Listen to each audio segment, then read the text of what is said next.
There are tens of thousands of products, apps, and services driven by machine learning that we use every day.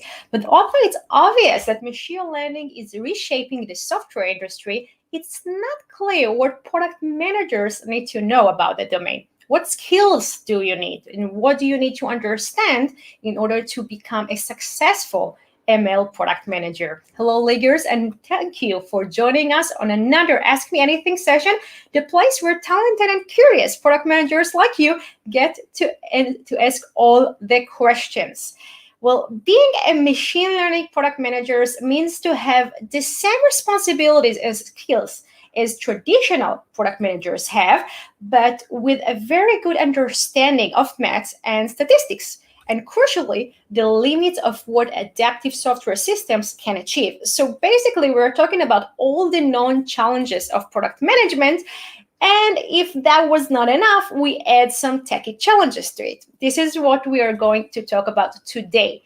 What is ML-based product management? Can it work for you? And how can you do your first steps into the field? And if you already stepped into the domain, how can you master the challenge? By the way, I'm Moriya Kassis, founder and general manager of Product League. And what we do is helping you to become the best product manager you can be. Product management is a tough domain. And this is why sometimes, all the times actually, a mentor can change your career and set it on the right track. We are a mentoring program for product managers by product managers. And if you want to learn more about us, just click productleague.com online and check out what we do. We want to get to know you, so please make sure to comment with your name and location, where you're from, what is it that you do, because we want to get to know you better and support you with all your biggest challenges when it comes to product management. You should come by our weekly live Ask Me Anything sessions, just like this one, every Tuesday at 1 p.m. Eastern Standard Time. And now we've got 3 talented, dedicated, and experienced Product League mentors to answer all your questions about ML-based product management. Let's dive right in. I am so excited, and I hope that so are you. First, wait a second, something is happening here. First to the stage, joining us live from New York. Hello, Asaf Bord, Director of Product at WeWork and Product League mentor. With over 15 years in the tech world and almost a decade as a product manager, Asaf worked on various external and internal products in a vast range of industries and domains, from UX and software architecture, design to big data and AI, and always with a customer goal in mind. Today, Asaf is a Product League director. We just changed it. It's a new promotion at WeWork, leading the company's sales platform, which drives 100% of WeWork global revenue of over $3 billion. And I'm so happy to have you here with us. How are you, Asaf? Thank you. I'm very good. Happy to join. Thank you for having me. Very happy to have you here with us and can't wait to learn from you. Joining us live from Tel Aviv, please shout out a big hello to Eldad Gal, Senior Product Manager at Deep Instinct and Product League mentor. Eldad started his career in the Israeli Defense Forces National Security Agency as a cybersecurity project manager, then moved on to product management and never left. He prefers startups over corporations due to the more dynamic and creative environment and believes in communication is the best way to move things forward. That is passionate about jazz guitar playing, where knowledge, creativity, and improvisation come together. May we ask for a live show today? Next time. So happy to have you here with us, Eldad. How are you? Happy to be here, and can't wait to answer some great questions. That's the spirit. Thank you very much. And also live from Tel Aviv, get ready to learn from Avi Latner, co-founder of Stealth and Product League mentor. Avi is currently working on a venture creating machine learning tools for designers and is part of a VC-backed accelerator Antler. Previously, Avi worked as a VP product director, and senior product in multiple software startups in media, marketing, fintech, and edtech. He has a bachelor's in information system and industrial engineering from Ben Gurion University and a master's in system engineering, design, and management from MIT. And we are super, super excited to have you here with us. How are you? I'm doing well, thank you, and I'm excited to be here. That's the spirit. Thank you very much. We are calling the guys here. We have Avi, Asaf, and Eldad. And just a fun fact before we dive right in. So Eldad was actually Avi's commander in the IDF bootcamp over 20 years ago. And they just we met here during our program. And when they were assigned on this session. So good things come out of live sessions just like this one. Guys, what do you call Eldad Sergeant? Only by the name Sergeant, so now I'm glad to call him Eldad by his first name. Another salute. Yeah. That's the spirit, guys. Amazing, amazing. I can't wait to learn from all of you. And what do you say, guys? Are we ready to jump right in? I am. Yeah, definitely. Perfect. Thank you. So we are starting with a simple but not that simple question from Adva. It goes to you, Avi, and she is asking, in which cases will you recommend using machine learning? So I think it's a great question because for every successful machine learning or AI project that I've been in, there was at least one failure, and oftentimes it's because of not choosing the right problem to tackle or not the right solution for the problem. And I think I'll start with some technical data issues. So first distinction, is it something that by definition has to be machine learning based? For if you're doing anything about visual recognition, image processing, like automotive cars, it has to be machine learning. There's no other option. But if you're doing something like a prediction based, based on data, then there are other options to consider. So the second thing is, assuming you're doing a prediction-based model or something like that, how structured is the data? So if you have quantifiable numeric variables that you think you know, or the variables that matter to whatever prediction you're trying to do, then I would suggest looking perhaps at other options as well, and not just at machine learning. If it's completely unstructured data, logs and logs of information, and not a lot of understanding on what, or perhaps things that are not numeric, and not a lot of understanding on what makes the difference, then maybe machine learning. A third option is the size of the data set, which have to be thousands of samples. You could always go and get samples from an external source, but do they really are there a representation of what you're going to do? And also look at the prediction outcome. If you're trying to predict a rare event, let's say fraud, then you need at least a few hundred or probably a few thousands of that occurrence in your data. And I guess the final thing, which might be the most important, is how big is the problem? So, and that's the business side of it. Many times I've seen machine learning models or a gradual improvement, right? Not necessarily a revolution. So if you're a mature company and there's some kind of KPI and you want to improve it by 15%, then it probably makes sense to invest the costs, and there's a lot of costs associated with machine learning. But if you're a startup that have to grow 50% or 100% year over year, and you're doing working on a secondary KPI in machine learning, maybe even though it's cool to work on, maybe it's not the right thing to tackle, because they tend to be costly and with a lot of uncertainty, machine learning projects. I'm so happy you just mentioned all that, because as it goes with most buzzwords, we really need to justify the usage of, a domain or expertise or anything that has to do with tech before we can actually, put it into what we do, because tools and domains, just like machine learning, are enablers, right? This is not the cause. This is not where we want to head to, right? It's just our path to achieve something greater. So I'm so happy that you just shared all of that with us. And we are moving to you, Asaf, with a question from Tarun. And he's asking, how does the development of machine learning-based products differ from other products? So basically, as with every other tool, you can't just throw it at a problem. You have to create the environment for the tool to succeed. And for machine learning products, there is actually a lot of setup that you need to have upfront for them to actually even start working. So obviously, step number one, you're starting to work with researchers, which are very different people than engineers, both from their skill set, but also their mindset, and generally their demeanor and how they approach problems is very different than how engineers approach problems. This is something you need to be aware of.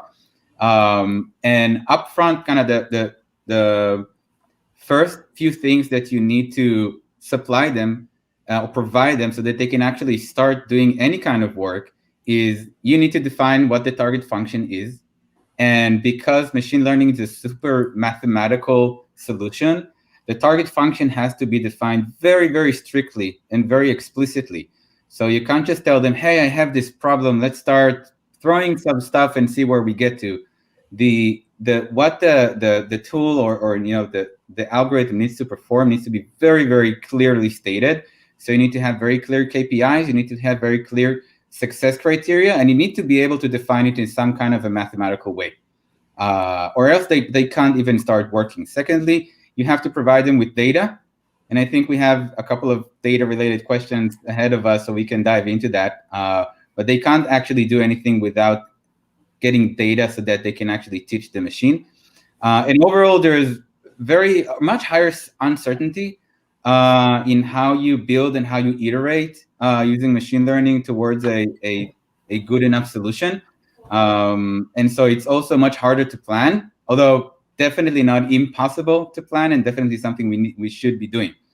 And lastly, it's sometimes hard to explain why a machine learning solution decided something or acted in some kind of a way. It's hard to explain internally, and it's hard to explain externally, and that leads sometimes to lower trust by your users.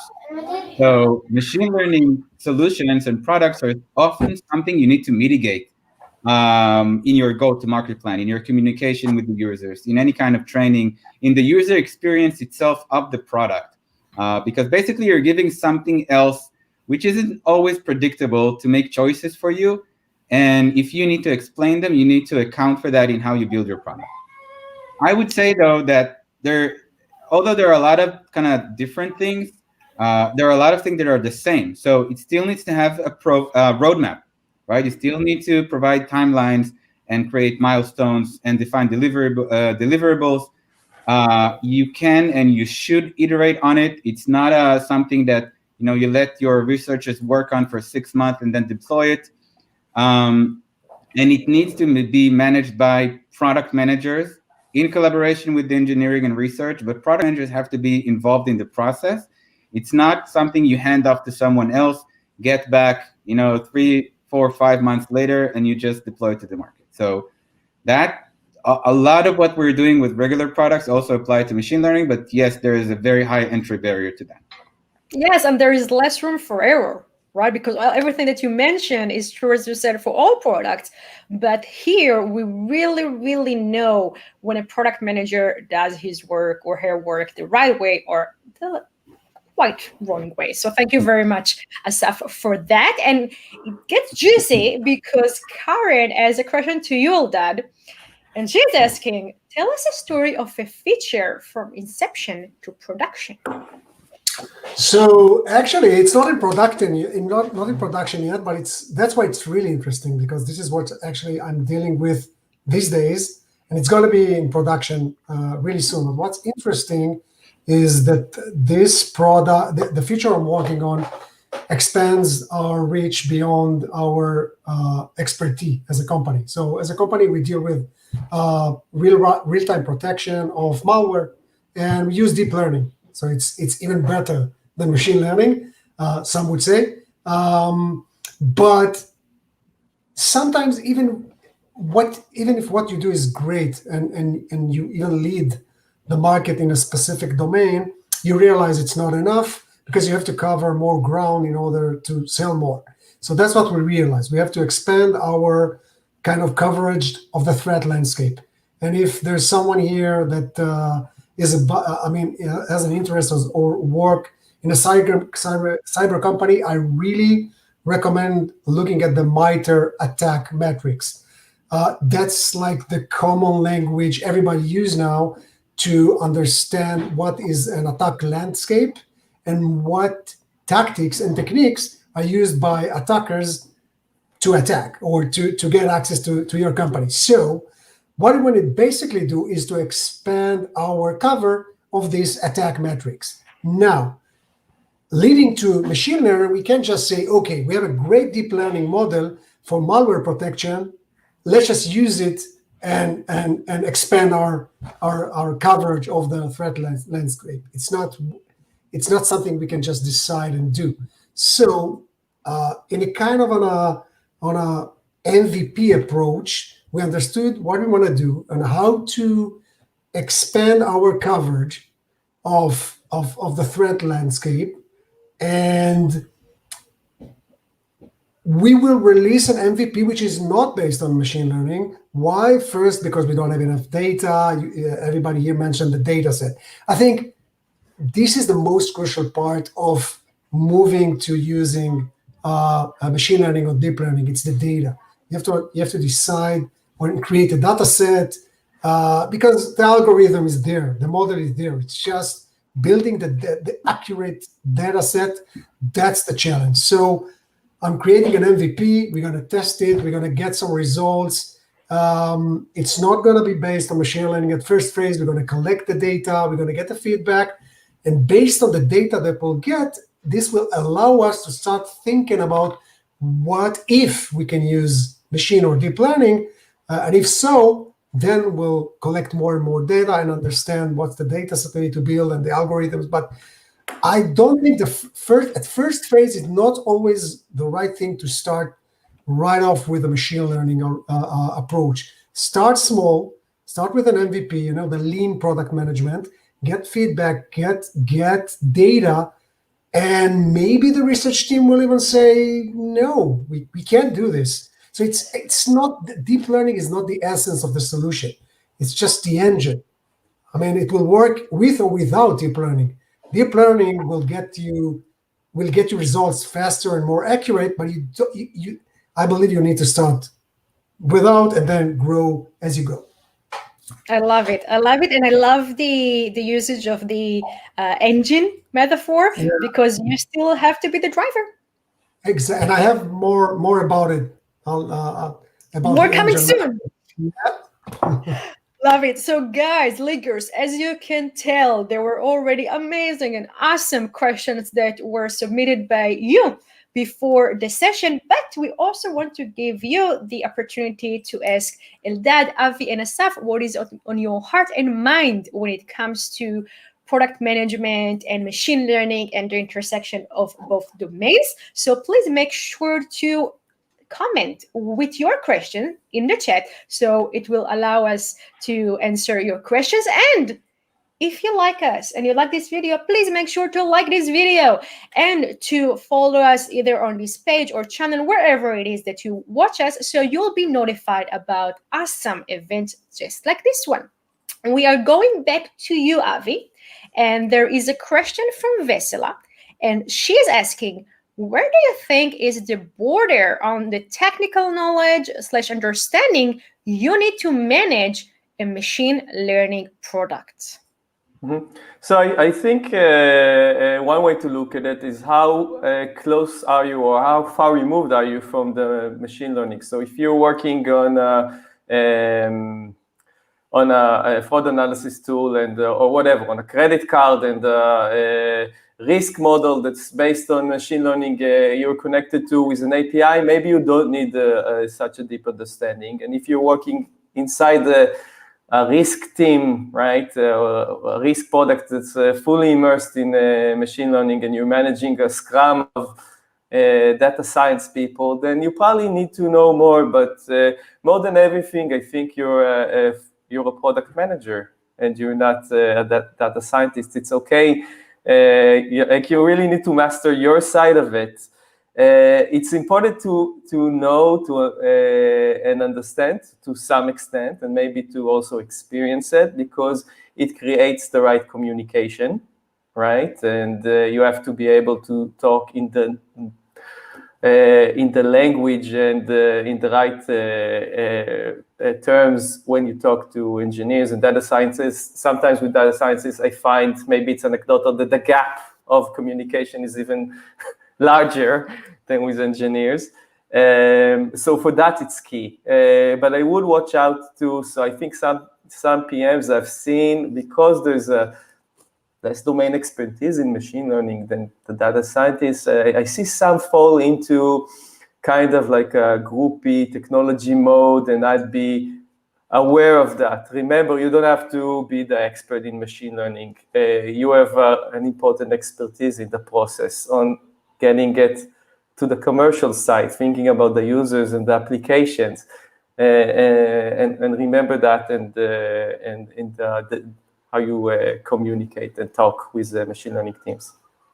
Wise words. And I do want to say that we are going to share a few tools and materials and recommendations about what to read and subscribe to from Avi, Asaf, and Eldad. So stay tuned. And I'm so happy, Avi, that you should have shared this with us, because I think we brought on Vesela's question, but I think there were like 15 different leaders who actually asked the same question. Am I a product manager? Am I a machine learning expert? Should I be both? So thank you very much for that. And we're continuing with a question from Dror. It goes to you, Asaf, and he's asking how much you are involved in the decision of which technology to go with. So this is a great question, and it is more complex than a decision to use any other platform, I think, because your involvement in the process is more critical than if you're choosing like a code deployment platform, or if you're choosing a programming language.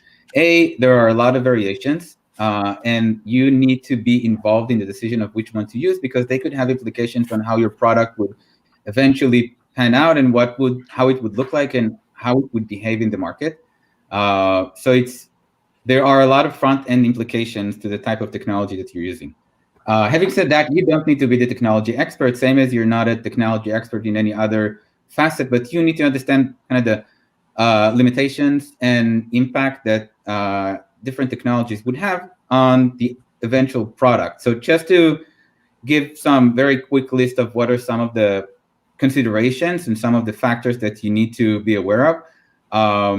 So first of all, as Avi said, it really depends on how close you are to the ML component itself. But assuming that it is kind of the core value that you're responsible for, then as we said, we need to be able to define the target function, which is something that has a profound impact on what technology you can use. Not every type of question can be addressed by every type of machine learning algorithm out there. You need to be involved in the data that we collect and how it is tagged and how it is used.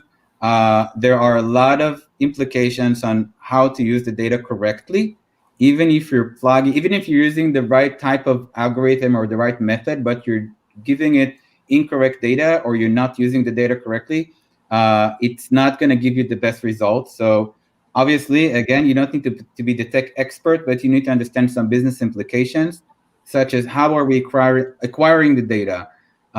Which data is going to be used? There could be legal implications to what data you can or can't use. For instance, if you're doing like a risk assessment for a credit score or a loan or mortgage, you can't use gender and ethnicity, right? Those are illegal to be used in those kinds of models. There are privacy issues. There are geographical storage issues that you need to be aware of. So you need to work and understand how to do that. There are system constraints, right? Is this going to be a real-time product or a near real-time product, or is this going to operate offline? Are there any computational constraints, right? Are you working off of an AWS cloud that you pay for every flop that you do, or do you have your own hardware that you're using?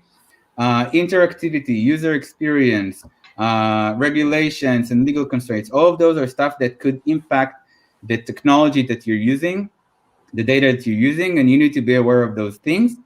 But in a lot of cases, you could have this conversation with your tech counterpart, okay? So you could leverage them and you can try to work with them to understand how to solve this issue. It's not kind of a spec that you need to come prepared with and hand off to your engineering counterpart. It's a kind of a process that you work with together. And as Eldad said, you probably shouldn't start by doing this. You probably should start with a lighter weight solution and understand your constraints as you go along. And then if your researcher is part of that process, they can learn the problem together with you as you go, and then they can help you identify what is the right solution and what's the right approach to using them. So even if you're going with kind of an MVP non-machine learning solution, it would be beneficial to at least, when you have a researcher join you, to take them through the journey that you've already gone through and have them involved and understand it, because they can help you then figure out what are the constraints and what are the solutions that are relevant. So true. Thank you very much, Asaf. And Maxim has a question to you, Eldad. We're still with the same topic, and he's asking, in most cases, is it you or your engineering partners that derive the decision to use machine learning? Oh, so there's a few things. First, I don't think you need an infrastructure for to build a feature based on machine learning. You can't just, come up one morning and say, "Oh, let's use machine learning." You need data scientists. It depends on the company. It's a process. You need to build it. So when I joined Deep Instinct, they already had a deep learning model in place. So my job was kind of to understand or kind of guide them how to leverage this model based on our prioritization. So if you have this infrastructure in place, I still think that product managers should focus on the what and not on the why. Using machine learning to me is part of the how. Part of the solution. If engineering team thinks they can, and they have the possibility to use machine learning, it's their say. I might say no because it's going to take too much effort and it's not worth it for this specific feature. But it's kind of, I guess it's a joint discussion, but mostly I leave it to them, I think. Because again, to me, it's part of the solution. I might help later on thinking how to get the data or how to finalize the model, and etc. But after all, I think it's kind of engineering's decision. Taking into consideration the effect on the product and the users. But to me, it's part of the how to solve the problem, not the problem itself. So I would true. add one more thing. Sorry, Yes. I would add one more thing. Beware of this not being the marketing department's decision. Yeah, of course. And I hope I'm not offending anyone, but a lot of times I saw a lot of companies wanting to have an AI buzzword somewhere on the collateral to sell more. Some people may find this appealing, but first of all, it means they don't know what it means to have an AI in your product. And secondly, it's not a constraint. Definitely not a constraint you want to get from your marketing department. So completely agree with that. I totally agree. There's total abuse of the word AI and machine learning. Every algorithm that does something automatically becomes machine learning. Everything is powered by machine learning. So yes, it's a great tool, but you need to know how to use it. Yeah, I'll share a fun story with you guys. So a few years back, when I was in the investor chair, we had a company that I interviewed, and I just asked them, "But guys, why are you talking about machine learning? This can be done with regression algorithm."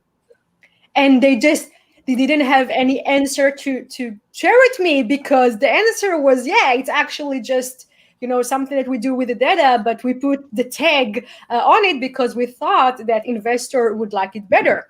So no, we want to really know what your product is doing, and this is why product management, real good product management, is the foundation of everything, to have a justification to why things are done. So Eldad and Asaf, great points, and thank you very much for that. And we are continuing to you, Avi, with a question from George, and he's asking machine learning versus starts learning in the product. What's the key thing that is different? So statistic versus machine learning, when to use what? Mm-hmm. So we I think all three of us alluded to it and talked about it a bit in our answers. And right, I'd argue that if you have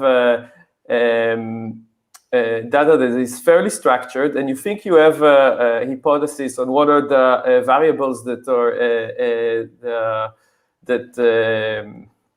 that are contributing to whatever prediction or the desired target output that you want to have, then I would say go for a statistical model at first. It will probably get you just as good a result, and almost certainly in less effort. But then another point is when you do like a multivariate regression model, you get an understanding of what variables impact the target that you want to have, right?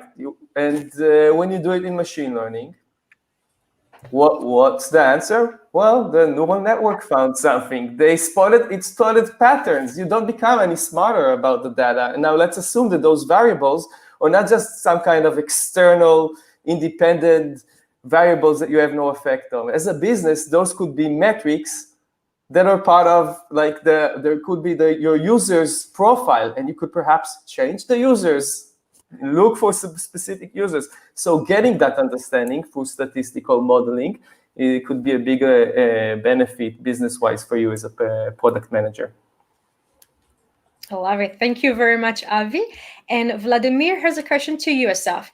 And he's asking, any tips on gathering data for building a machine learning based product to learn the model and experiment at a very early stage? So as we all said here a few times by now, we need data in order to build machine learning based products. When you don't have enough users and data, this is what Vladimir refers to, is it okay to say a user that is just beta version and not the real product yet, or better simulate the real functionality manually till there is enough data to create the real model? So first of all, love the question. As you see, all four of us, I think, are feeling very strongly about don't just throw machine learning at a problem, it won't work. So yeah, you definitely need to invest time in collecting data.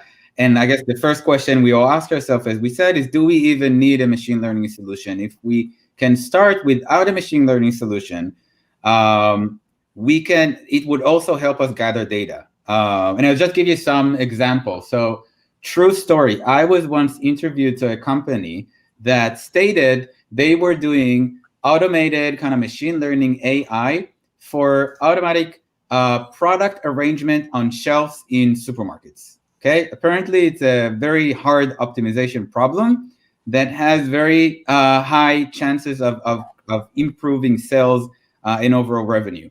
And they were already in the market. So they were selling, I can't say to whom, but kind of top 3 grocery chains in the US and in the UK, and they were making money. And I asked them, okay, so what do you need me for? They said, we need you to write the algorithm.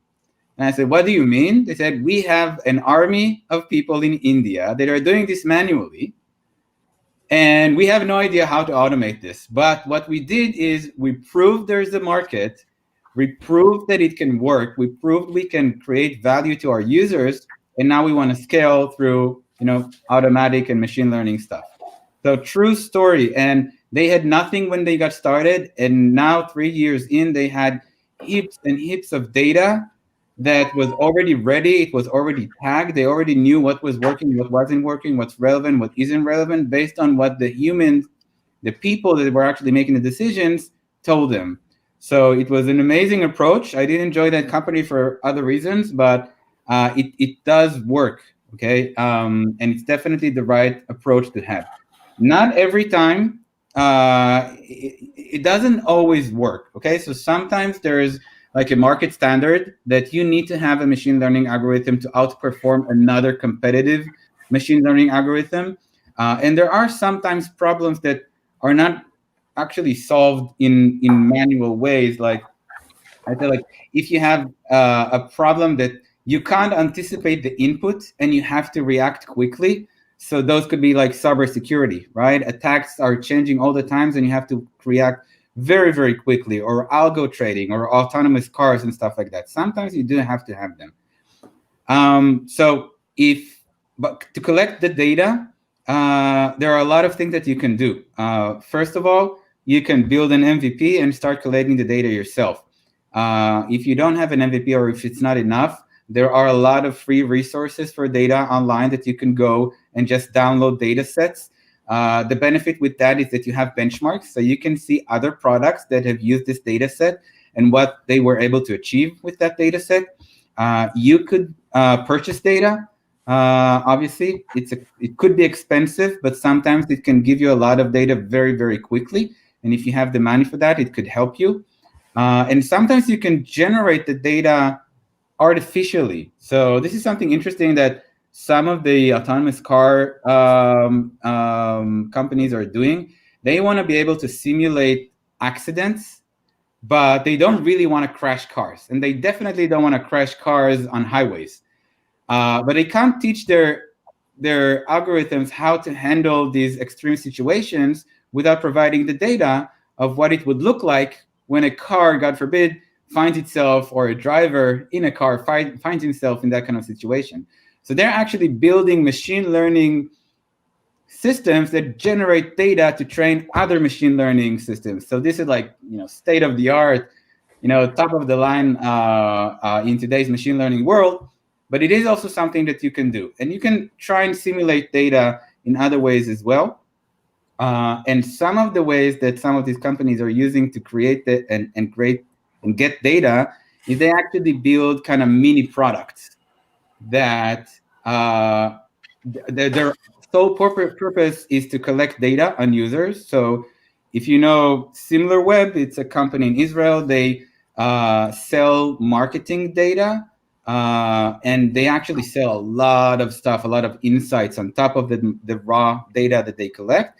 So they have a ton of mini products that they just ship out for free, which sole purpose is to collect data that they can then input into their algorithms and provide the input to their kind of B2B companies.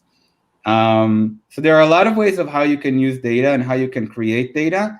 But you do need to realize that it's an entry barrier to machine learning, and you can get value before you actually get the data in. And lastly, I will just say it's something that you need to work into your product plan, in both for the entry barrier part, so when you're just starting off building the machine learning, but also on an ongoing basis, because machine learning models tend to lose their accuracy. They deprecate over time. Their prediction power fails. So you need to constantly retrain them. Even if nothing changes in the market, you need to constantly retrain them. And especially if you want to enter a new market, if you want to solve a new problem, if there's any change in the market that's not controlled by you, such as COVID, right? COVID has changed every prediction model, I think, everywhere across the world in every industry. So you can't just expect it to keep on working well. It's something, the data acquisition to retrain your model needs to be part of your ongoing roadmap. So true. Thank you very much, Asaf, for that. And we are back to the juicy question. It goes to you, Avi. It comes from Uri. And he is asking, software development teams versus machine learning or AI teams have different methodologies and flows. Machine learning/AI is more research-oriented and more exploratory, while software development has clear specifications and clear achievement goals. Those differences, also cultural, sometimes cause communication gaps between the teams and bad expectation management from the managers. How to bridge those gaps and communicate those differences between the groups and especially the management? What is the role of a product manager in this process? Yeah, so this is something I've actually given a lot of thought to over the years, working with more than one data science team. And there's definitely cultural differences between engineers and data scientists, at least from my experience, right? and they may perhaps be less result-oriented, more curiosity-driven. I don't know.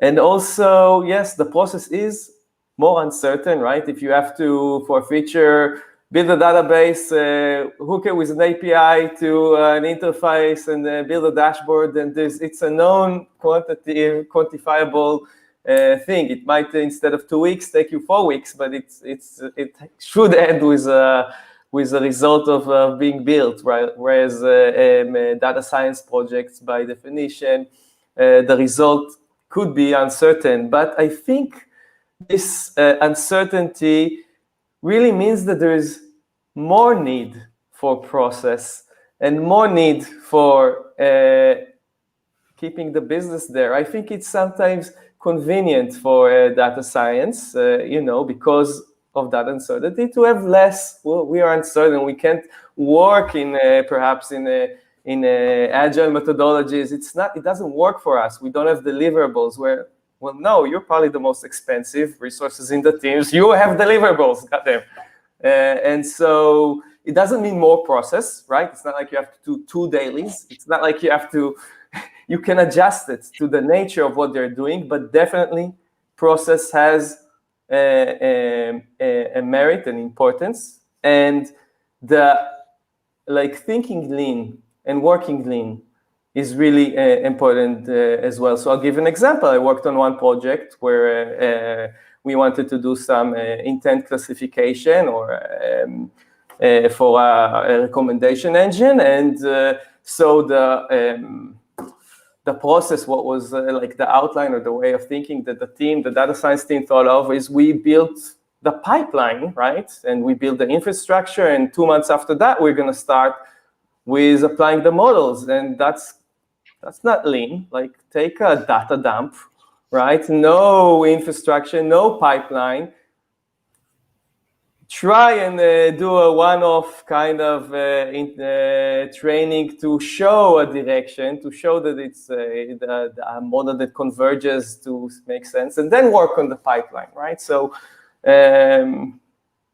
yeah, there is a difference, but the lean way of working should apply there as well.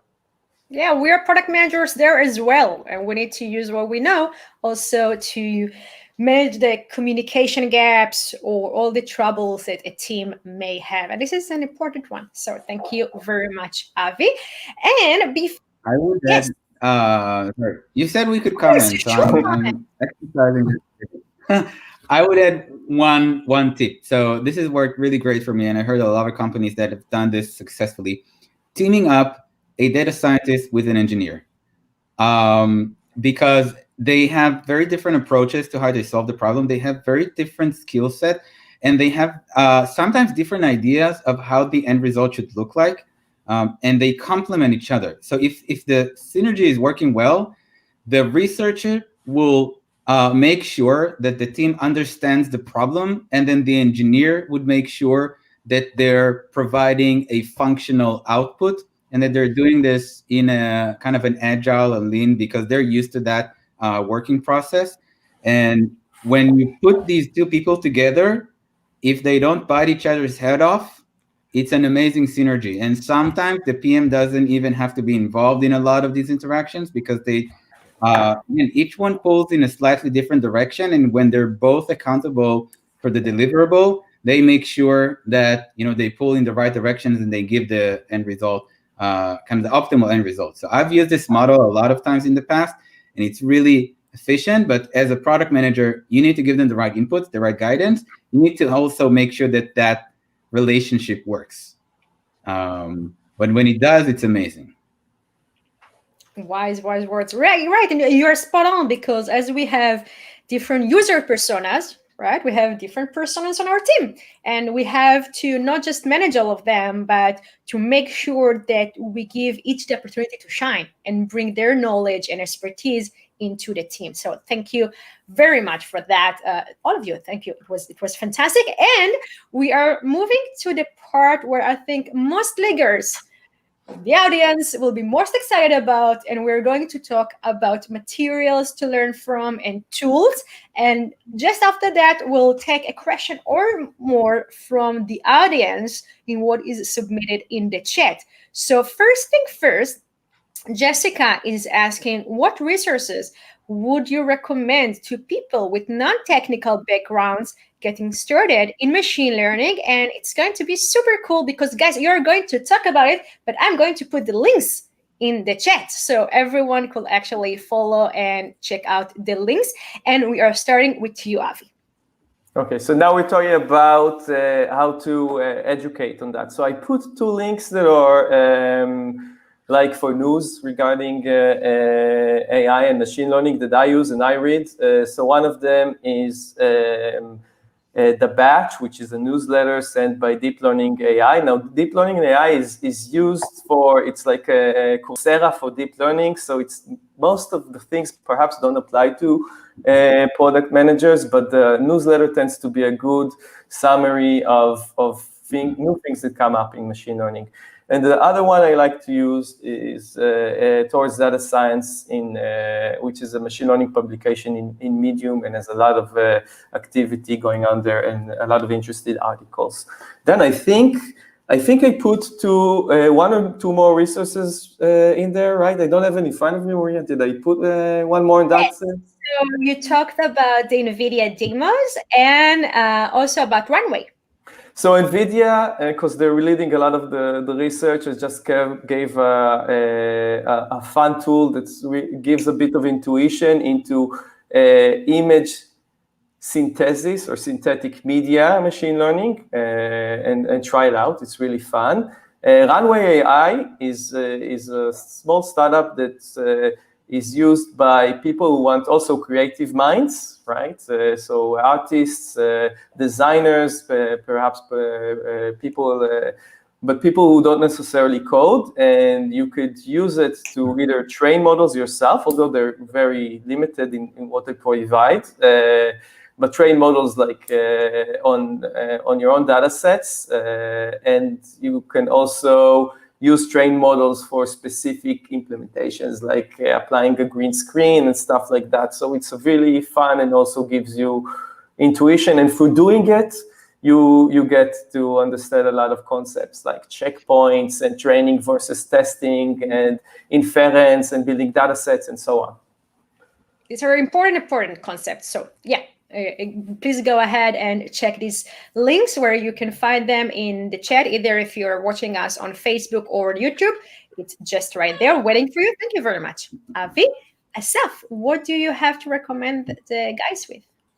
So one free resource is a book called AI for Dummies.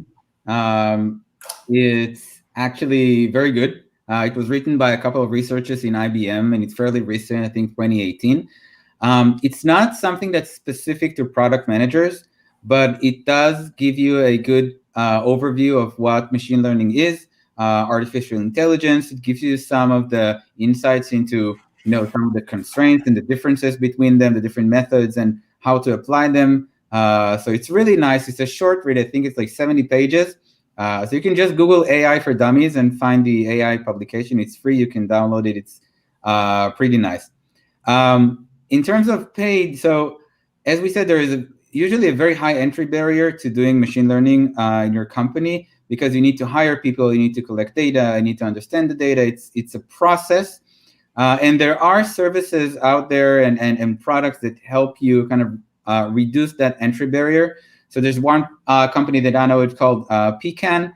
And basically what it does is you give it data, and it helps you kind of automatically cleanse it and gives you some insights into the data. And then it just runs every machine learning model that exists and known to humans over that data, and just gives you an output of all of those and helps you compare the results. In some cases, it also gives you insights into those. So it could highlight interesting pieces of data. It could highlight interesting features. It can show you and kind of explain to you where some of these differences come from. So this could be a good way for you to understand the potential in applying a machine learning approach to your product. I wouldn't necessarily recommend you to use the output in production, because as we said, as any other piece of your product. It needs to be managed, especially if it's a core part of your product. So it could be a good way for you to understand the potential and then maybe use this to get budget, from your investors or from your company to actually build it on your own. And if it's something that's more marginal to the product, you may consider using it as is, but it definitely lowers the entry barrier for you. So again, Pecan is one of those. There are a lot of, I think there are a few other providers that you can consider. Love it. Thank you very much. And all links are waiting for you guys in the comments. And Eldad, you have a very impressive list of recommendations. Yeah, actually, it's kind of the links that points to the same thing, which is Google Colab. This is what I used when I wanted to kind of dive into the machine learning and deep learning arena. I think what's nice about it, it's you learn, but you also do the hands-on and the coding yourself. It's free. You only need the browser because it provides an environment to run Python in your browser. And Google give free access to their GPU, which is a kind of a stronger CPU, which is better for running mathematical algorithms. And it takes you like a step-by-step process, but you can see the Python code that actually runs the algorithm. I would start with the cats versus dogs model that they have, because actually that's the example everybody uses when they want to explain what is machine learning. So start with that. They provide everything. They have the data set. They have the code. The code is written. You just kind of have to go through it. You understand what you do. You enable it. It's a very nice step-by-step entry to the machine learning world. And from there, you can take it as far as you want. But I like it because all you need is a browser. And as for starters, it's free. And it's Google. Very, very good. Thank you very much. And Inbal has a question to all of you. And she is asking, can you please recommend some tools for machine learning-based product management? We are going back to you, Avi. What is it that you have to recommend, Inbal and the other fellows here? So I put two demos there that are actually, right, machine learning is such a wide, so many usages. So in this one, I put two demos for trained models in NLP. One of them is IBM's Watson, and the other one is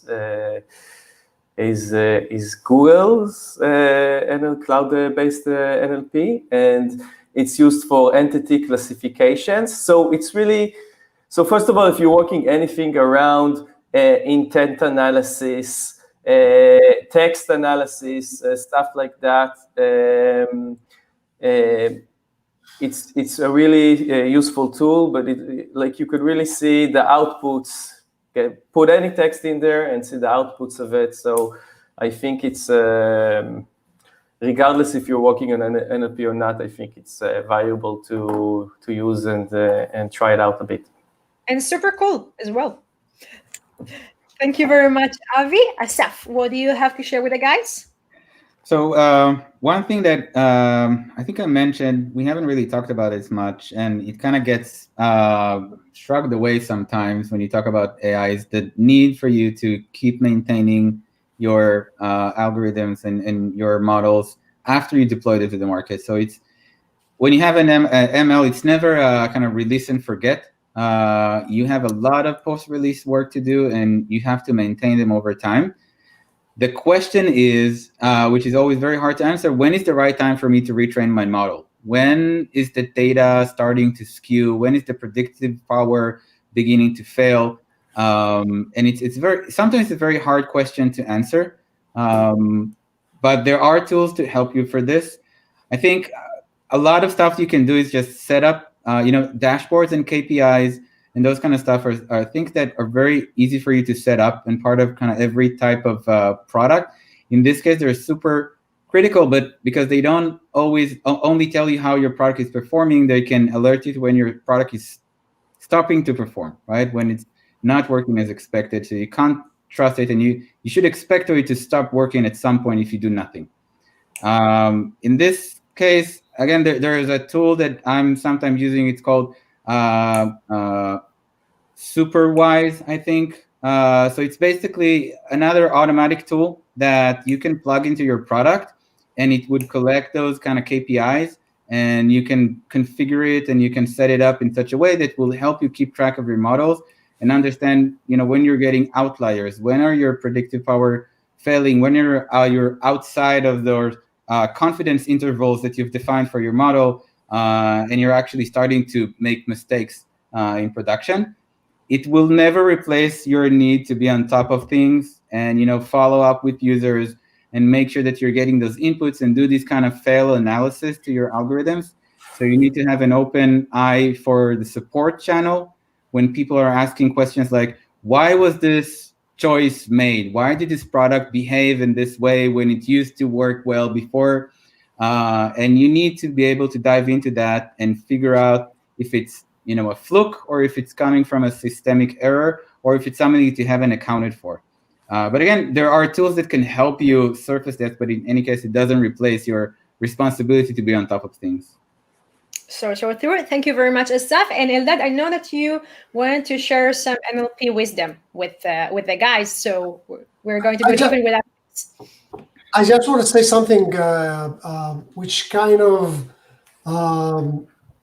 as continuance to what Asaf said. I think there's a lot of maintenance in machine learning and deep learning. Think about deep instinct. We are actually preventing malware. And if the model misses a malware, if it's a ransomware, for example, that's a huge damage. So first of all, you need to understand that there's a great portion of your research team and data scientists going to be just making sure the algorithms and everything is still accurate and relevant as time goes by. Then you need to carefully think what new project you can handle to them first, if they have the time and the budget, and if it's solvable. So first you need to build the infrastructure for machine learning, and then once you have it, you really need to think what features you want to use with machine learning. It's not to be used with every feature, and it takes a lot of resources and a lot of maintenance. To be careful and use it on a pinpoint kind of make sure you use it for the right things. Love it. And so spot on. So thank you very much. And I can share with you guys that Drawer is already saying thank you for the detail answered. And Vladimir is also here to thank you guys for your answers. And thank you very much all. And we do want to reward the audience with answering at least one question. So we'll go with a question from Vlad. And he's saying, Asaf was talking about defining the target function. Sometimes model accuracy is not a good metric, especially if predicted events are rare. False positives or negatives will make a big deal. What is the best metric to use in such a case? Now, this is a little specific, but I think that, talking about the false negatives and false positive, this is a really good usage of our next 2 minutes. So let's just dive right in. So first of all, you're very much right. Predictive models and AI will never be 100% accurate. If your engineer or researcher tells you they got 90% accuracy, I would tell them you did something wrong. There's no way you could get 98% accuracy for most cases. Okay, so autonomous driving obviously needs to be 99.99999, etc.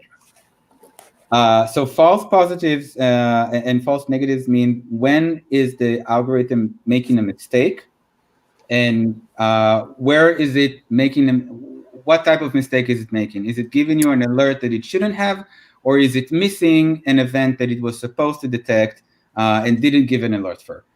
In these cases, obviously, you need to weigh the consequences of each one of these events, and you need to, if you can, give it some kind of a measurable value. It doesn't have to be monetary value, but it needs to be a measurable value. And then you need to have the business conversation, the product conversation of how do we, as a company, mitigate those risks and handle those occurrences. So, Eldad say, when we're missing a malware attack, the consequences are huge. We could be facing millions of dollars that someone will be forced to pay, and we would be somehow accountable for.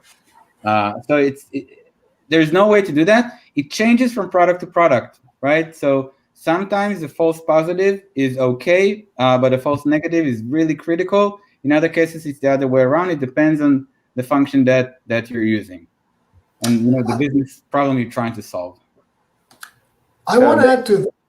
Yeah, go ahead. No, you go ahead. It's your area, like fraud detection. It's really about false positives. First of all, we at Deep Instinct, we never missed any malware ever. So no. But this is where exactly as a product manager you think out of the box. I think my job is to kind of cover or find other solutions, non-machine learning, to cover those 2, 3, 5% of false positive, false negative. Like it's kind of layers. So the first layer is the core, is deep learning. It catches 99%. But again, malware is we have to be 100%. So you find other methods which kind of covers and make sure that if something is missed by the model or machine learning, it will be caught. And it's also something you have to kind of I think it's how you position it in the product, because after all, you wanna still be able to say this is based on deep learning. But we do have some other layers, optional, not optional. We recommend using it, but it's again, deep learning is part of the solution, not all of it. Avi?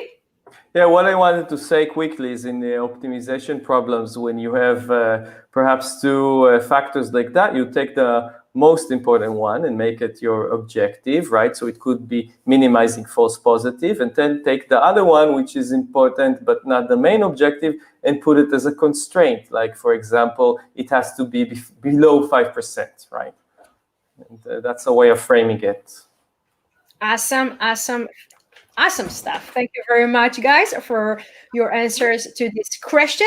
These were Avi Latner, co-founder at Stealth and Product League Mentor, Eldad Gal, Senior Product Manager at Deep Instinct and Product League Mentor, and Asaf Bord, Director of Product Management at WeWork and Product League Mentor. Guys, I've learned so much. I had so much fun, and I hope that you enjoyed it as well. And Eldad, thank you for showing your Product League shirt on.